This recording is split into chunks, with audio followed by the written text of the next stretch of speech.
حضرت موسیٰ علیہ السلام حصہ 15 طوفان۔ فرعون اور اس کی قوم نے قحط اور مسلسل تنبیہ کے باوجود حق کو ماننے سے انکار جاری رکھا۔ وعدے کیے جاتے رہے مگر دلوں کی سختی ختم نہ ہوئی۔ اللہ تعالیٰ کی طرف سے پہلی واضح عملی گرفت شروع ہوئی۔ موسلادھار بارشیں ہوئیں، تیز ہوائیں چلنے لگے، کھیت اجڑ گئے اور بستیاں متاثر ہو گئیں۔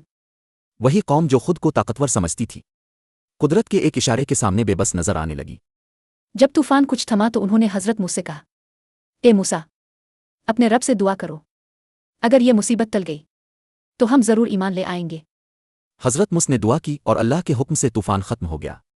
مگر جیسے ہی سکون آیا وہ پھر اپنے وعدے بھول گئے اور انکار کی روش پر لوٹ آئے۔ طوفان کے بعد اللہ تعالیٰ نے دوسرا عذاب نازل کیا۔ آسمان سے ٹڈی دل کے جھنڈ اترنے لگے۔ کھڑی فصلیں، باغات، اناج اور سبزہ سب کچھ دیکھتے ہی دیکھتے تباہ ہونے لگا۔ جو کچھ طوفان سے بچ گیا تھا ٹڈی دل نے اسے بھی ختم کر دیا۔ اب خوف اور بے بسی اور بڑھ گئی۔ قوم نے پھر وعدے کیے، پھر دعاؤں کی درخواست کی اور وقتی نجات کے بعد دوبارہ انکار کر لیا۔ یہ مرحلہ واضح کر رہا تھا کہ یہ حادثات نہیں تھے بلکہ سوچ سمجھ کر دی گئی نشانیاں تھیں، تاکہ ضد میں ڈوبی ہوئی قوم کو آخری بار ہوش دلایا جائے۔ سلسلہ جاری ہے۔